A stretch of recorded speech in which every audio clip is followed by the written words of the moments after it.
નમસ્કાર વાલા વિદ્યાર્થી મિત્રો, હું છું પરમાર યોગેશ અને આજે આપણે જે કાર્બોહાઈડ્રેટ હતા એના ટોટલ 6 ક્વેશ્ચન ભણ્યા હતા. એની અંદર છઠ્ઠો ક્વેશ્ચન હતો ભાઈ બંધારણ સાબિત કરવા. હવે એની અંદર પહેલો જ આપણું બંધારણ સાબિત કરવાનો ક્વેશ્ચન છે કે ભાઈ ગ્લુકોઝનું ચક્રીય બંધારણ સાબિત કરવું. બરાબર, તેનો અભ્યાસ આપણે અહીંયા વિગતવાર કરશું. તો સૌથી પહેલાં જોઈએ ગ્લુકોઝનું બંધારણ અને એને બંધારણ સાબિત કરવાના અલગ અલગ મુદ્દાઓ. બરાબર, તો અહીંયા સૌથી પહેલાં હું ગ્લુકોઝનું બંધારણ દોરું છું.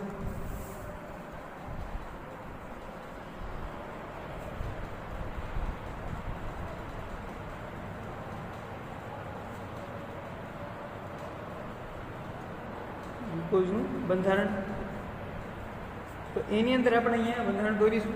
તો કે ટોટલ 6 કાર્બન વાળું બંધારણ છે. અહીંયા 1 2 3 4 5 અને 6 કાર્બન પરમાણુ આવેલા છે.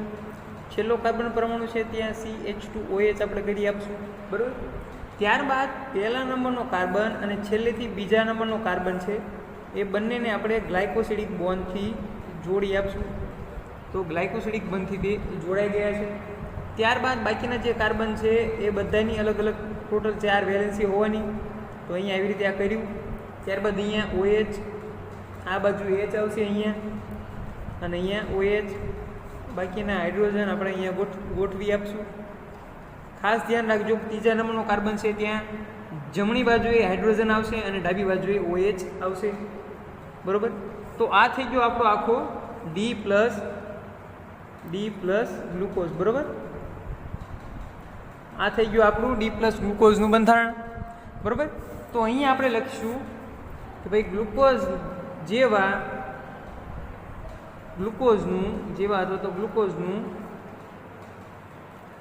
ચક્રીય બંધારણ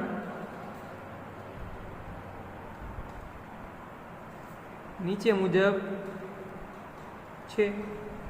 બરાબર, અથવા તો અહીંયા આપણે એવું લખી શકીએ કે ભાઈ ગ્લુકોઝ જેવા કાર્બનિક પદાર્થનું બંધારણ નીચે મુજબ છે, અથવા તો સાચું બંધારણ નીચે મુજબ છે. એ પ્રમાણે તમે સેન્ટેન્સ અહીંયા લખી શકો છો. ત્યારબાદ આપણે અહીંયા બંધારણ સાબિત કરવાનું છે. તો આપણે શું કરીશું કે ભાઈ આપણો મેઇન મુદ્દો આપણે લખીશું, જે આપણે દર વખતે લખીએ છીએ તે કે ભાઈ ગ્લુકોઝના ચક્રીય બંધારણ સાબિત કરતા વૈશ્લેષિક પુરાવાઓ નીચે મુજબ છે. તે આપણે અહીંયા લખશું. તો સ્ટાર કરીને અહીંયા મેં લખ્યું કે ગ્લુકોઝનું ચક્રીય બંધારણ સાબિત કરતા વૈશ્લેષિક પુરાવાઓ. બરોબર, તો આ જે વૈશ્લેષિક પુરાવો છે, જે મેં સેન્ટેન્સ અહીંયા લખ્યું એનું એક સેન્ટેન્સ અહીંયા આપણે નીચે ફરીથી રિપીટ કરશું કે ભાઈ ગ્લુકોઝનું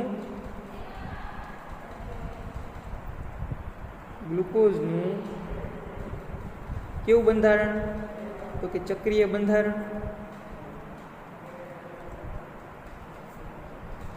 સાબિત કરતા વૈશ્લેષિક પુરાવાઓ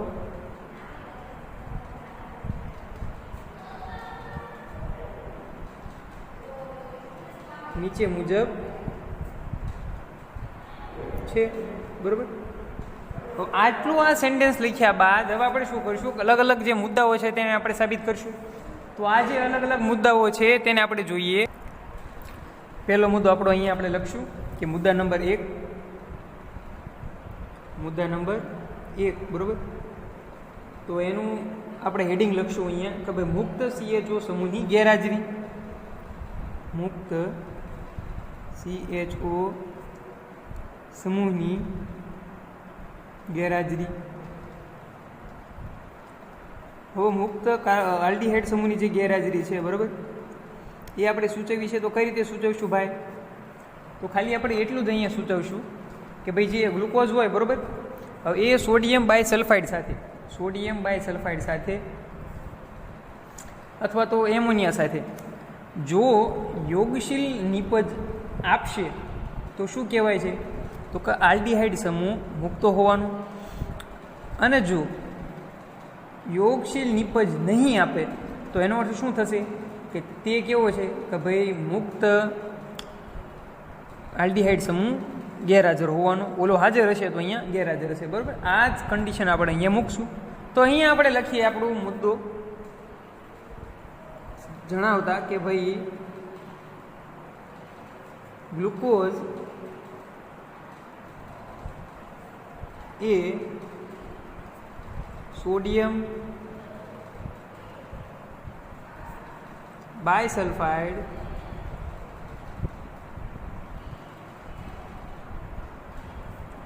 અને એમોનિયા સાથે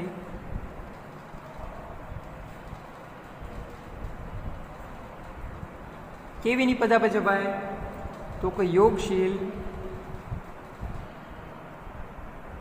નિપજ આપતો નથી. બરાબર, હવે યોગશીલ નિપજ આપતો નથી તેનો અર્થ શું થયો કે ભાઈ ગ્લુકોઝ જે છે એના બંધારણની અંદર મુક્ત આલ્ડીહાઇડ સમૂહની ગેરહાજરી હોવાની.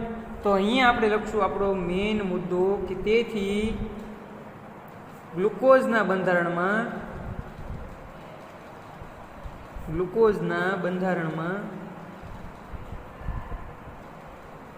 શું હોવાનું કે મુક્ત આલ્ડીહાઇડ સમૂહની ગેરહાજરી હોવાની. બરોબર, તો આ થઈ ગયો આપણો પહેલો મુદ્દો કે મુક્ત આલ્ડીહાઇડ સમૂહની ગેરહાજરી. આ જે આખું બંધારણ છે એની તમને ક્યાંય ભાઈ આલ્ડીહાઇડ સમૂહ મુક્ત હોય એવું દેખાય છે? ના, એટલા માટે થઈને અહીંયા આપણે મુક્ત આલ્ડીહાઇડ સમૂહને ગેરહાજર ઠેરાવ્યો છે. બરાબર, હવે આગળનો મુદ્દો છે કે પરિવર્ત પરિભ્રમણ. તો એ કઈ રીતે થાય છે તે પણ આપણે જોઈએ. પરિવર્ત પરિભ્રમણનો ખાલી એટલો જ મુદ્દો છે કે ભાઈ ગ્લુકોઝ જે હોય, બરાબર, એ આલ્ફા અને બીટા સ્વરૂપ ધરાવતો હોય છે. બરાબર, તો તેના લીધે શું કહી શકાય કે ભાઈ ગ્લુકોઝ ચક્રીય બંધારણ ધરાવે છે અને તે કેવું છે કે પરિવર્ત પરિભ્રમણ ગુણધર્મ ધરાવે છે. બરાબર, તો એ મુદ્દો પણ આપણે જોઈ લઈએ. મુદ્દા નંબર 2 આપણો અહીંયા મેં લખ્યું છે મુદ્દા નંબર 2 પરિવર્ત પરિભ્રમણ. આ જે પરિવર્ત પરિભ્રમણ છે તે આપણે કઈ રીતે અહીંયા જે ધ્યાનમાં લઈશું કે ગ્લુકોઝ જે છે, બરોબર, અહીંયા જે ગ્લુકોઝ જે છે, ગ્લુકોઝ એ કેવો છે? પરિવર્ત પરિભ્રમણ દર્શાવે છે. એ પરિવર્ત પરિભ્રમણ દર્શાવે છે. બરોબર, જે ગ્લુકોઝ પરિવર્ત પરિભ્રમણ દર્શાવતો હશે એની અંદર શું થશે કે તે આલ્ફા અને બીટા, બરોબર, એમ શું હશે? 2 અલગ અલગ સ્વરૂપો અસ્તિત્વ ધરાવતો હશે.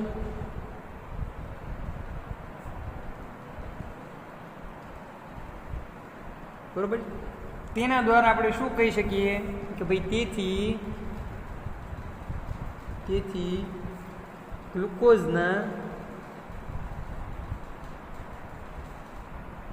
બંધારણમાં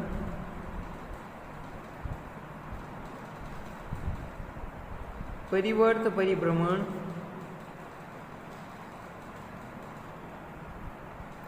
નો ગુણધર્મ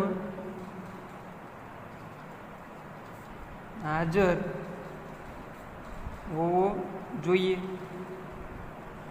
અથવા તો અહીંયા તેથી વાળો મુદ્દો આપણે એવો લખી શકીએ કે ભાઈ તેથી ગ્લુકોઝ ચક્રીય બંધારણ ધરાવતો હોવો જોઈએ. તો એ પણ અહીંયા લખી વાળીએ જે તમને સારું લાગે છે કે ભાઈ તેથી ગ્લુકોઝ ચક્રીય બંધારણ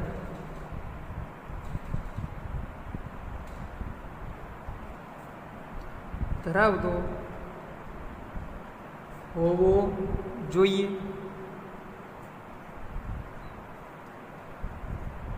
તો આ થઈ ગયું મુદ્દા નંબર 2 પરિવર્ત પરિભ્રમણ.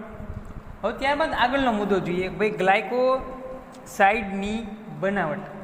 મુદ્દા નંબર 3 ગ્લાયકોસાઇડની બનાવટ, અથવા તો બીજો મુદ્દો તમે લખી શકો કે ભાઈ ચક્રીય આલ્ડીહાઇડ સમૂહની હાજરી, અથવા તો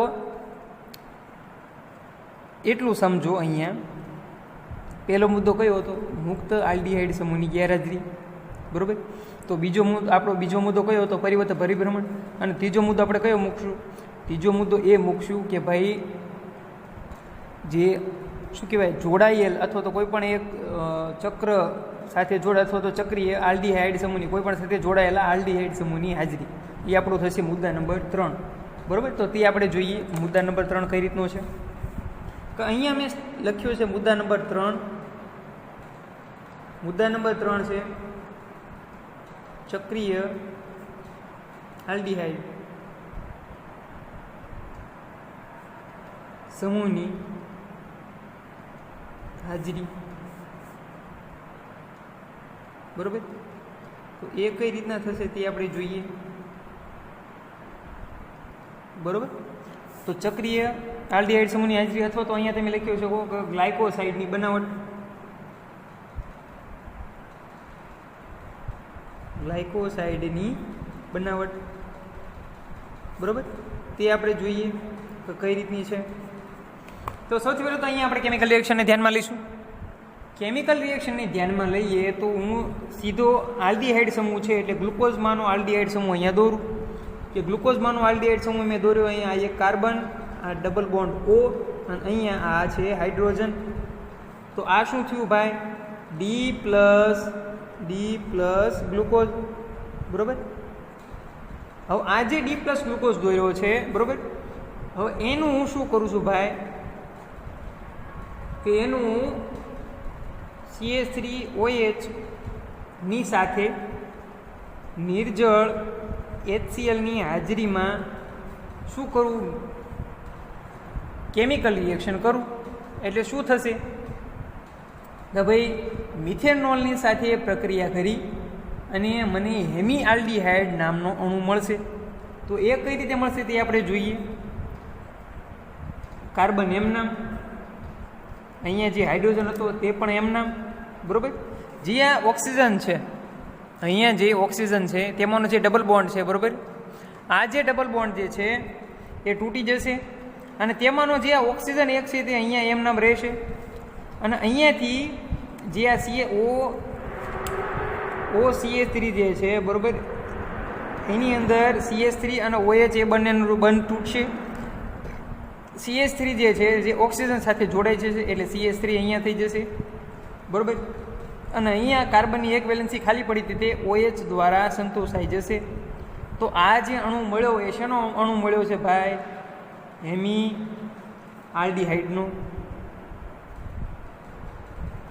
બરાબર. આ જે અણુ મળ્યો છે શેનો અણુ મળ્યો છે? હેમી આલ્ડીહાઇડનો. ત્યારબાદ વધારે હું આનું શું કરું કે ભાઈ CH3OH મિથેનોલ સાથે હું વધારે પ્રક્રિયા કરું નિર્જળ HCl ની હાજરીમાં. તો મને કયા પ્રકારનો અણુ મળશે ભાઈ? કે અહીંયા C થઈ જશે, અહીંયા હાઇડ્રોજન એમ નામ, ત્યારબાદ OCH3 અને અહીંયા જે OH હતો તેમાંનો હાઇડ્રોજન દૂર થઈ જશે અને ત્યાં શું જોડાઈ જશે? CH3 મોલિક્યુલ જોડાઈ જશે અને મને શું મળશે? સામાન્ય આલ્ડીહાઇડ. બરાબર. હવે આ જે સામાન્ય આલ્ડીહાઇડ મળવાની જે ઘટના છે એને શું કહેવામાં આવશે ભાઈ? ગ્લાયકોસાઇડની બનાવટ. બરાબર. હવે આ જે આખી જે કેમિકલ રિએક્શન છે એને હું થોડુંક સ્કેલ અપ કરી અને અહીંયા સૂચવું છું કે કઈ રીતની કેમિકલ રિએક્શન છે. બરાબર. પણ તેને હું ડિફાઇન કરવા માટે અહીંયા સૌથી પહેલાં હું એને વર્ણવી લઉં કે કઈ રીતે મારા કેમિકલ રિએક્શન વર્ણવાની રહેશે. બરાબર. તો એ આપણે જોઈએ કઈ રીતે કેમિકલ રિએક્શન વર્ણવાની છે. તો સૌથી પહેલાં અહીંયા આપણે લખશું કેમિકલ રિએક્શન લખ્યા બાદ કે ભાઈ એ સામાન્ય આલ્ડીહાઇડનો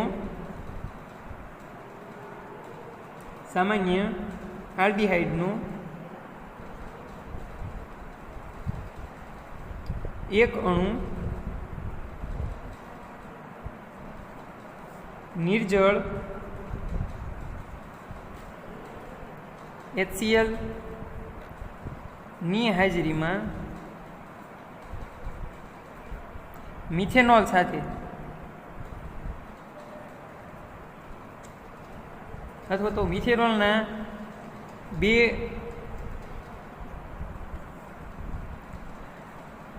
અણુ સાથે પ્રક્રિયા કરી શું બનાવશે? એસિટાઇલ વ્યુત્પન્ન બનાવશે.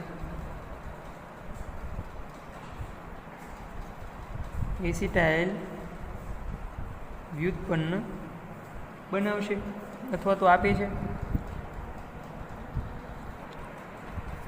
હવે આ જે કેમિકલ રિએક્શન સમજાવી એ આપણે ગ્લુકોઝના અણુ માટે આ કેમિકલ રિએક્શન લખીશું. તો તે કઈ રીતે થશે તે આપણે જોઈએ અહીંયા. કે સૌથી પહેલાં તો ગ્લુકોઝનો મેં મોલિક્યુલ દોર્યો. તો પહેલો કાર્બન પરમાણુ અહીંયા એમ નામ, બરાબર, પહેલો કાર્બન પરમાણુ એમ નામ. ત્યારબાદ હું અહીંયા 3 કાર્બન પરમાણુ દોરી નાખું, બરાબર. ત્યાર પછી અહીંયા હું 1 ને 3 4 એટલે 5મા નંબરનો જે કાર્બન પરમાણુ હશે તે દોરું છું. અને ત્યારબાદ છેલ્લો જે કાર્બન પરમાણુ હતો તે આગળ દોરીશું, બરાબર. પરંતુ અહીંયા આટલું જ બંધારણ આપણે અહીંયા કન્સિડર કરીએ અથવા તો ધ્યાનમાં રાખીએ, બરાબર. અહીંયાથી આ ગ્લાયકોસાઇડિક બોન્ડ જે આવતો હતો એ આપણે અહીંયા દોર્યો, બરાબર. અહીંયા OH મોલિક્યુલ અને અહીંયા હાઇડ્રોજન મોલિક્યુલ એવી રીતે આવશે, બરાબર. આ થઈ ગયો આપણો ગ્લુકોઝ અથવા તો D+ ગ્લુકોઝ, બરાબર. હવે એનું હું શું કરું છું આગળ જતાં કે ભાઈ મિથેનોલ સાથે કેમિકલ રિએક્શન કરું છું કોની હાજરીમાં? તો કે નિર્જળ HClની હાજરીમાં હું પ્રક્રિયા કરું છું. એટલે શું થશે કે નિર્જળ HCl સાથે કેમિકલ રિએક્શન કરવાથી જેટલા પણ OH મોલિક્યુલ હતા ત્યાં બધે શું જોડાઈ જશે? CH3 મોલિક્યુલ જોડાઈ જશે અને બાકીનું બધું સ્ટ્રક્ચર એમ નામ રહેશે, બરાબર. આ જે ફર્સ્ટ સ્ટેપ જે હતો એની અંદર શું થશે કે ભાઈ પહેલા કાર્બન પરમાણુ જે હતો એની સાથે જ શું જોડાશે?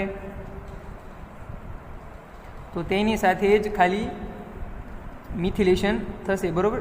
બાકીના અણુ સાથે થશે નહીં. અને જે અણુ અહીંયા મળશે તે શું મળશે? ફર્સ્ટ સ્ટેપ ઉપર મિથાઇલ D+ ગ્લુકોસાઇડ, બરાબર. હવે ત્યારબાદ હું વધારે પ્રમાણમાં મિથેનોલ સાથે કેમિકલ રિએક્શન કરું એટલે શું થશે કે જેટલા અહીંયા જે OH છે એમાં બધા જ OH દૂર થઈ જશે અને ત્યાં CH3 મોલિક્યુલ જોડાઈ જશે, બરાબર.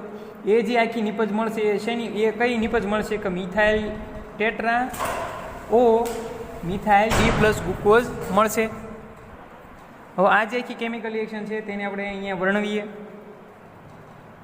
તો કઈ રીતે એનું વર્ણન થશે કે ભાઈ જ્યારે D+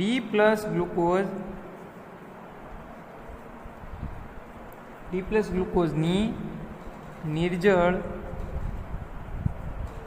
HCl ની હાજરીમાં શું કરવામાં આવે?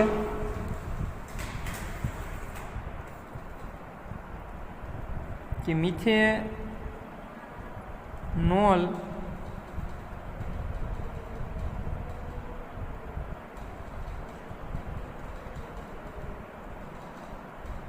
ના એક અણુ સાથે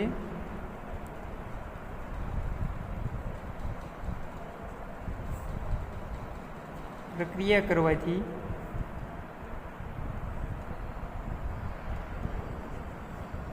મિથાઇલ D+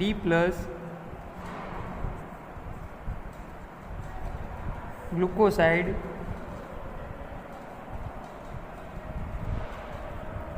મળે છે, બરાબર. આટલું સમજાવ્યા બાદ આપણે આપણો અહીંયા તેથી વાળો મુદ્દો લખીશું કે તેથી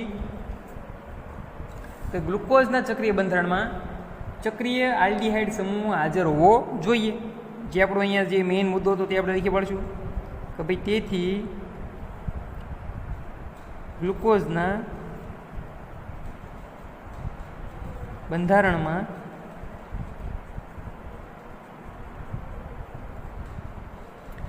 એક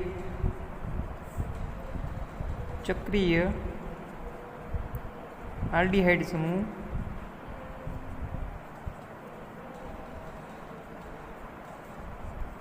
હાજર હોવો જોઈએ, બરાબર. તો આ થઈ ગયો આપણો મુદ્દા નંબર 3 કે ભાઈ ચક્રીય આલ્ડીહાઇડ સમૂહની હાજરી. ત્યારબાદ આગળના મુદ્દા આપણે જોઈએ તો એ કઈ રીતના આવશે કે સૌથી પહેલાં તો આપણે અહીંયા બંધારણ જોઈશું કે પહેલું હતું કે આપણે મુક્ત આલ્ડીહાઇડ સમૂહની ગેરહાજરી સમજ્યા, ત્યારબાદ બીજું કે પરિવર્તન પરિભ્રમણ સમજ્યા, ત્યારબાદ ગ્લાયોક્સાઇડની બનાવટ જોઈ, અને ત્યારબાદ આપણે આગળ જોઈએ કે ભાઈ અહીંયા જે આખું જે ગ્લુકોઝનું બંધારણ છે એની અંદર ટોટલ 5 OH સમૂહ આવેલા છે, જેમાંનો એક OH સમૂહ ભિન્ન છે, બરાબર, જેમાંનો એક OH સમૂહ કેવો છે, ભિન્ન છે. તે આપણે મુદ્દો જે છે તેની હાજરી સૂચવીશું. એ કઈ રીતે ભિન્ન થાય છે તે પણ આપણે જોઈશું આગળના મુદ્દામાં. કે મુદ્દા નંબર 4 આવશે કે ભાઈ 5 OH સમૂહ પૈકી એક OH સમૂહની ભિન્નતા, બરાબર, તે આપણે જોઈએ.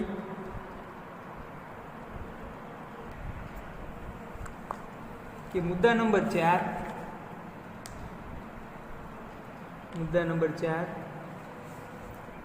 5 OH સમૂહ પૈકી એક OH સમૂહ ભિન્ન, બરાબર.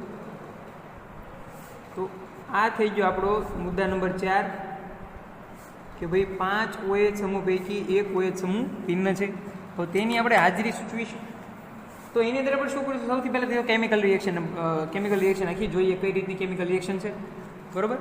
તો અહીંયા આપણે કન્સિડર કરીશું ગ્લુકોઝને કન્સિડર કરીશું, એટલે એ કઈ રીતની કેમિકલ રિએક્શન આપશે તે પણ આપણે જોઈએ, બરાબર. તો કે સૌથી પહેલાં તો ગ્લુકોઝ અહીંયા દોર્યો છું.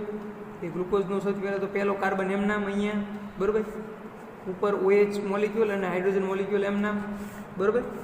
ત્યારબાદ 3 કાર્બન જે પરમાણુ હતા તે એમ નામ, બરાબર.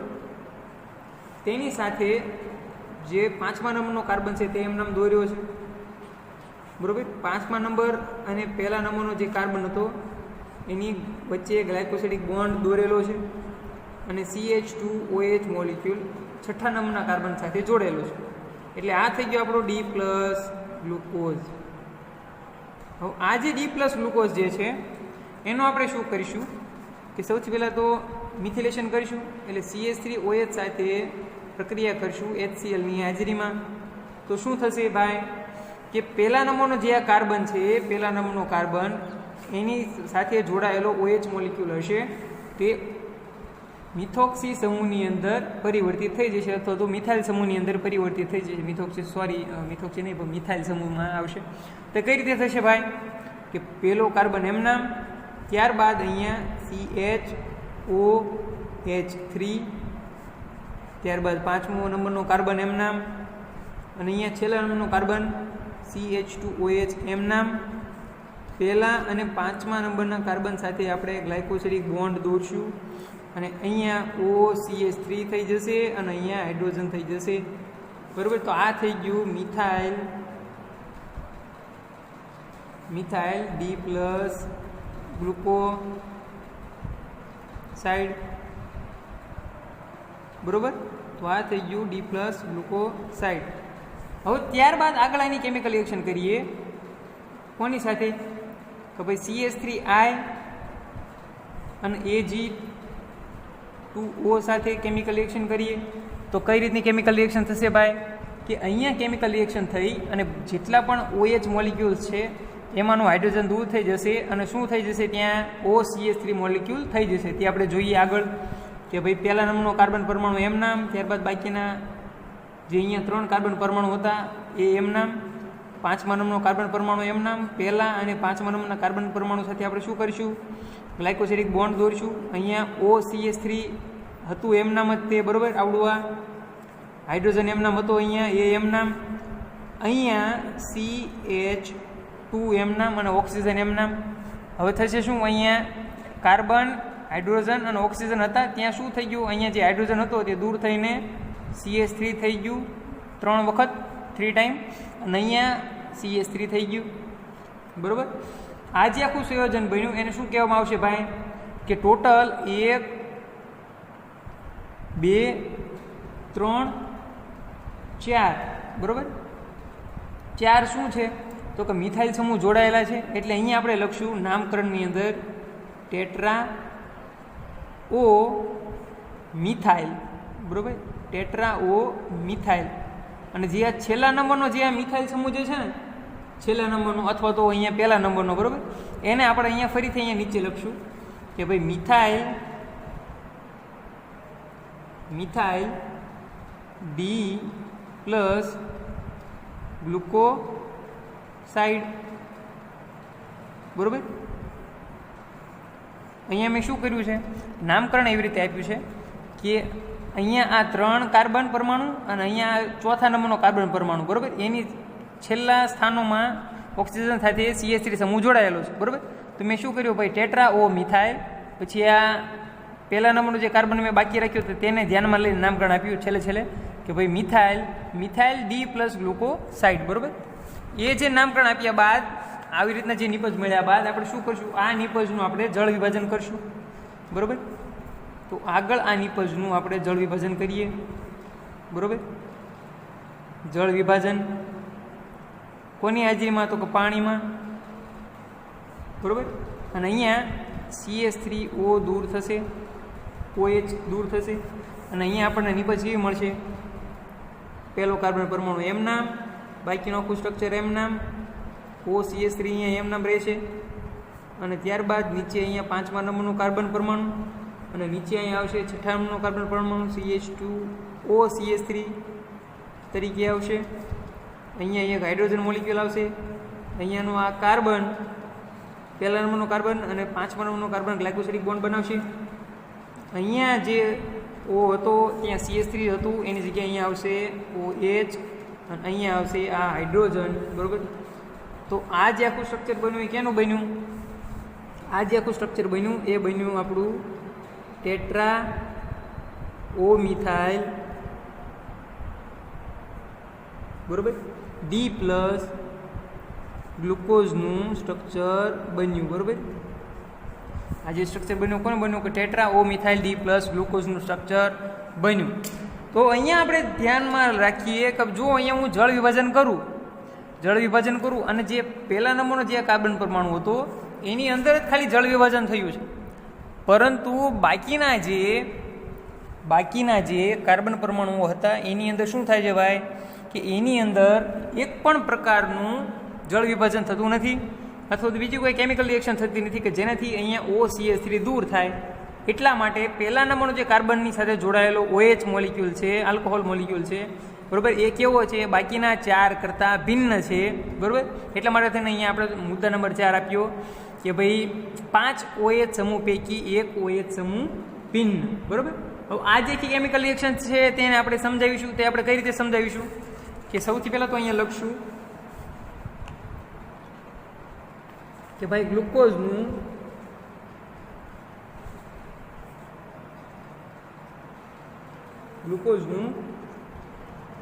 મિથિલેશન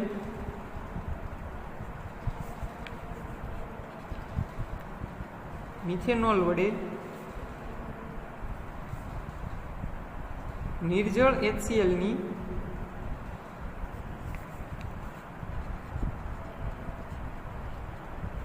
હાજરીમાં કરવાથી મિથાઇલ ડી પ્લસ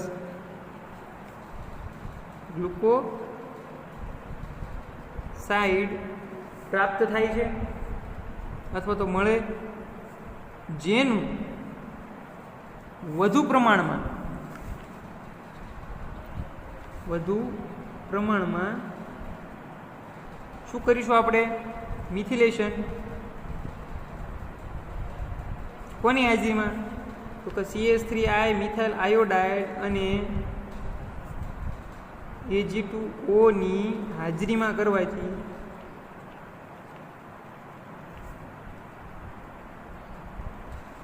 શું મળે છે આપણે નિપજમાં, તો કે ટેટ્રા ઓ મિથાઇલ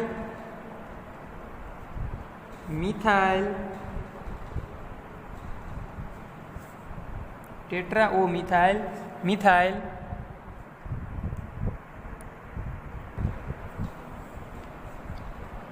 ડી પ્લસ ગ્લુકોસાઇડ પ્રાપ્ત થાય છે, બરોબર. ડી પ્લસ ગ્લુકોસાઇડ મળે છે.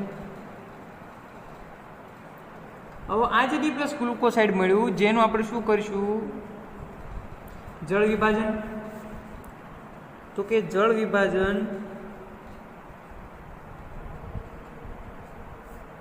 વિભાજન કરવાથી અહીંયા આપણને શું મળશે, ટેટ્રા ઓ મિથાઇલ ગ્લુકોઝ બને છે. હવે અહીંયા ટેટ્રા ઓ મિથાઇલ ગ્લુકોઝ બનવાને કારણે આગળ આપણે અહીંયા લખશું આપણો તેથી વાળો મુદ્દો કે તેથી ગ્લુકોઝના ચક્રીય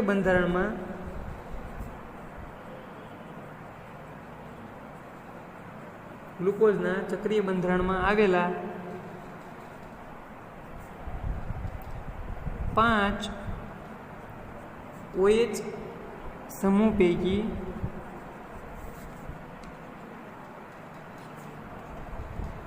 એક OH સમૂહ કેવો છે ભાઈ, ભિન્ન હોવો જોઈએ. તો આ થઈ ગયો આપણો મુદ્દા નંબર 4, 5 OH સમૂહ પૈકી એક OH સમૂહની ભિન્નતા, બરોબર. આગળ